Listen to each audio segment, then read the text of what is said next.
Hello, friends. This is Dave Hurwitz, executive editor at ClassicsToday.com. But today, I am not wearing my critic's cap. I come to you as managing director of Tinnitus Classics, our amazing record label. And if you have not looked at the Tinnitus Classics playlist on this channel, you really should have a look because there's some amazing stuff that we've released. And today, I'm announcing our most controversial issue yet. It's Horny Conductors play Mahler. The first Mahler cycle led entirely by conductors who were fired from their posts for alleged sexual misconduct. The idea here is to try and understand if the impulses that led to their aberrant behavior, their predatory, controlling, dismissive, contemptuous, profoundly narcissistic attitude also generated fabulous musical performances. We don't know, but we're going to have the opportunity to judge. The artists in question are Daniele Gatti, James Levine, Charles Dutoit, Placido Domingo. Some of these are not known as Mahler conductors, but for this production, they really had no choice, did they? If they wanted to have their careers rehabilitated, so we were able to get them on the cheap. That was the point, really. And last but not least, a fabulous surprise guest, which we'll get to in a moment, for the Fifth Symphony. It's really quite astounding. Now, I know some people will think that this is completely inappropriate and politically incorrect, and it is. I concede that. But I do think that the issues raised are socially significant, of course, and more to the point, if you've already enjoyed our Serial Killers Play Mozart series or our kleptomaniac pianists do the complete Beethoven piano sonatas, then this shouldn't be a problem at all. I really don't think it would be. So we have these conductors, all of whom were disgraced and all of whom are looking to make a comeback. Even James Levine, who's already dead, that doesn't mean that he can't make a comeback. I mean, this is the classical music world. It makes no difference. We'll get to him in a moment. So each conductor has chosen the symphonies that suit them best. Charles Dutoit began with the first, Mahler first. Now, he's not really known as a Mahler conductor, but the first, I think, was a good choice for him because it's a very direct, straight ahead, no nonsense, not really subtle kind of symphony that works well if you're French. Don't ask me why. It just works if you're French. It does. Now, the second symphony, oh my goodness, the resurrection. It's got to be James Levine because he's the one who needs resurrection, right? He's already dead. So he's been particularly concerned with the Mahler 2 since his death. And there are recordings of him doing Mahler 2 floating around, even though it was never part of his official Mahler cycle. And so he definitely has to get the second symphony. And it is indeed a remarkable performance, led as it is from beyond the grave, sort of, kind of. For the third symphony, we have Daniele Gatti. Daniele Gatti got fired from his post as music director of the Concertgebouw Orchestra. And he really has a feel for the third symphony because the third symphony ends with a movement called What Love Tells Me. What Mahler's original title, and love is what these Italian guys are all about, right? Or at least he thought it was love in his own warped and demented way. So he gets the third symphony with the Concertgebouw, I might add. It was a live broadcast recording that we managed to source. And again, since the Concertgebouw was disavowing everything he did, it cost us absolutely nothing. Yes. We always like to take advantage of a bargain when we see one. Now, the fourth was very, very difficult. It was very difficult to find someone who wanted to do it because it's music of great innocence. It ends with a child's vision of heaven. I mean, what do these smarmy sexual predators want to do with a child's version of innocence? Well, a child. Well, we don't want to go there, do we? James Levine did it. Let's just put it that way and move on, shall we? Next, well, this is our special surprise. For the Fifth Symphony, we have none other than famous film conductor Lydia Tarr. Now, her real name is pronounced Lydia, by the way.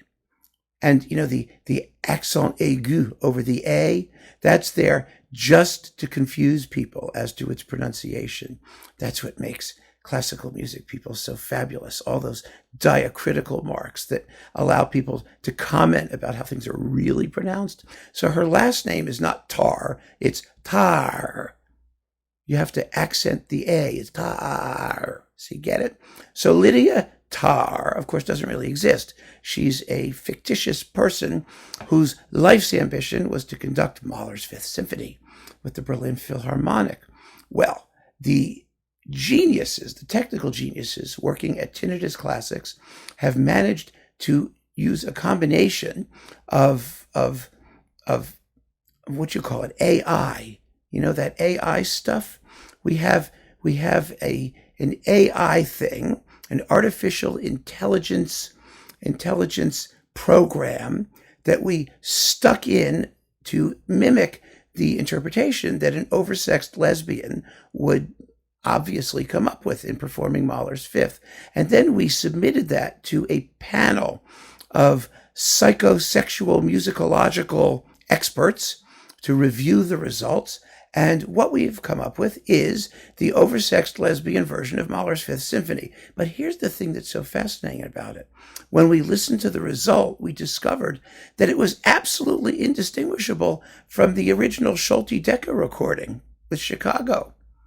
And I don't know what that says about Schulte or what that says about the interpretive, nuances that seem to appeal to oversexed lesbians. But there you go.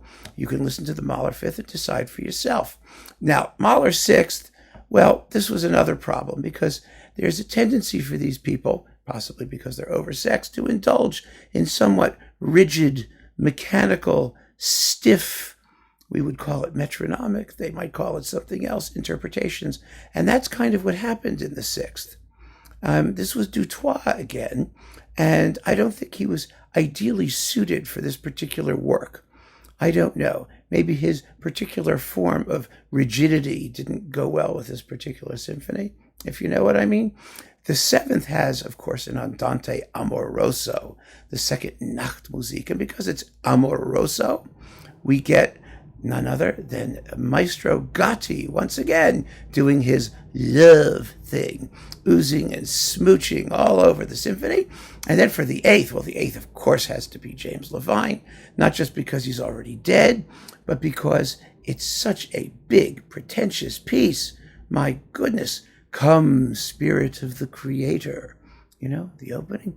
And then the second part is Faust, where Faust gets redeemed. He only wishes. I mean, really. So Levine does the Eighth, and then for the Ninth, we have a real extravaganza. Each one of our four basic conductors, the ones I've mentioned before, gets one movement of the Ninth. So they all get, I'm not going to tell you who does what. You have to figure that out for yourself.